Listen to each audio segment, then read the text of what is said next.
I wanted to make a summary video for the other two videos that I made on the 1/6 insurrection.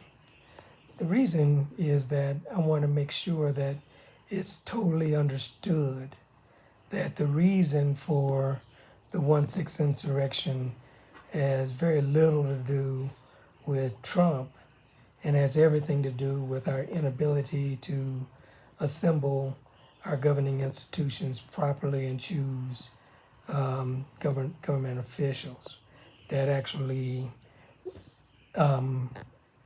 operate the government.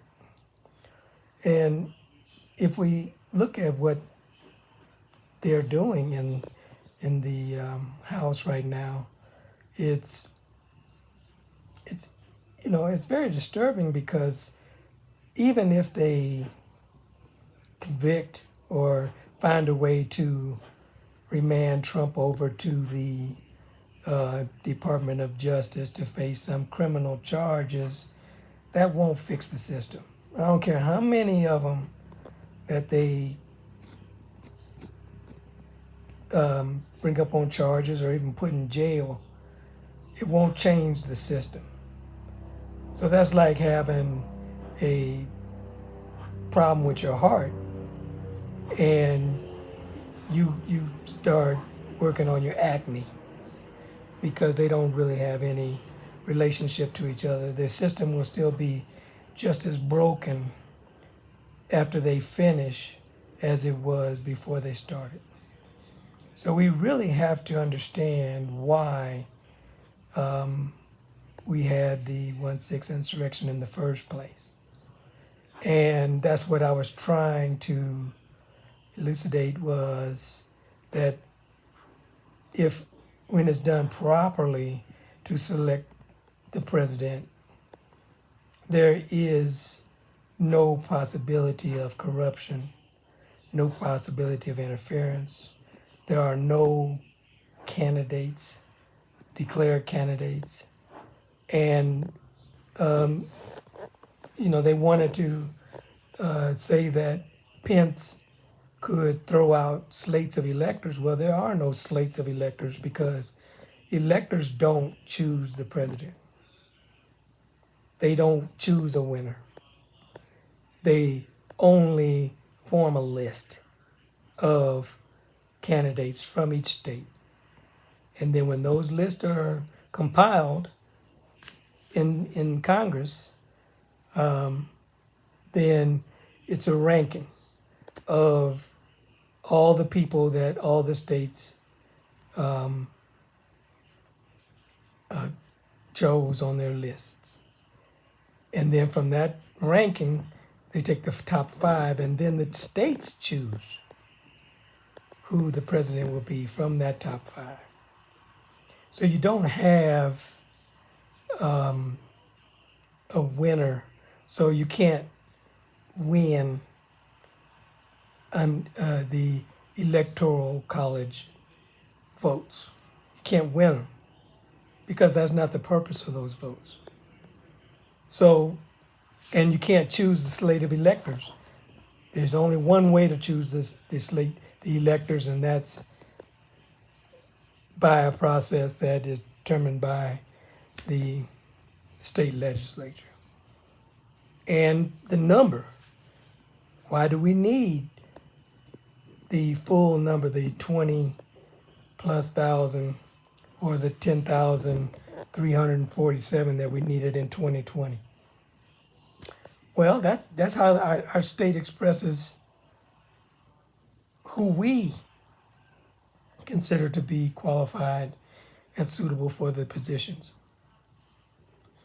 And we have the right, we're entitled to make twice as many choices as we have electors that we're entitled to in Congress.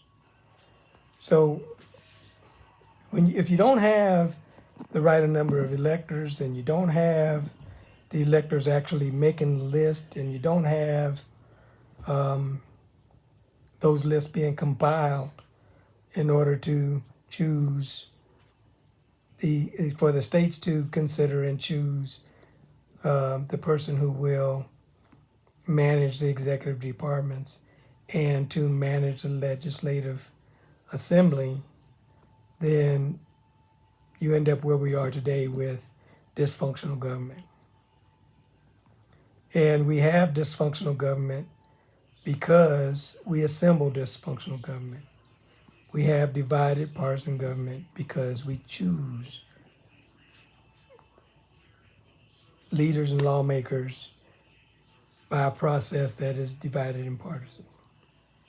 And everything we do isn't to participate, it's only to select sides, choose sides. Either you choose the Democrats to run the country or you choose the Republicans to run the country. And no, neither one of them should be running the country. We are supposed to be assembled to run the country.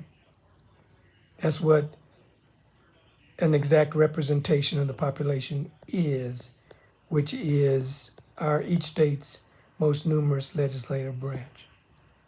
That is the Republican principle. That's so everyone can participate through representation as if they were present in person to participate and vote themselves to reach a majority consensus of all the people. So each state has their most numerous legislative branch,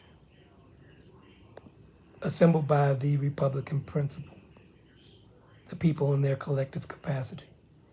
Then we choose from the same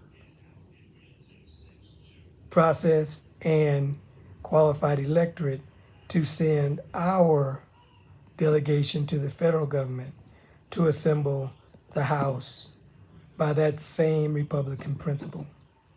So the House is supposed to be the people in their collective capacity for the nation. Okay? So that all the people are still participating through representation as if they were present in person to participate themselves. We don't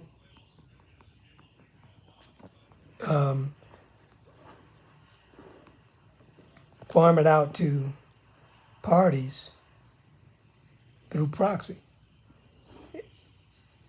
and have leaders and lawmakers making laws that we must follow. We participate in making the laws that we have agreed to comply with. That's the Republican principle. Okay?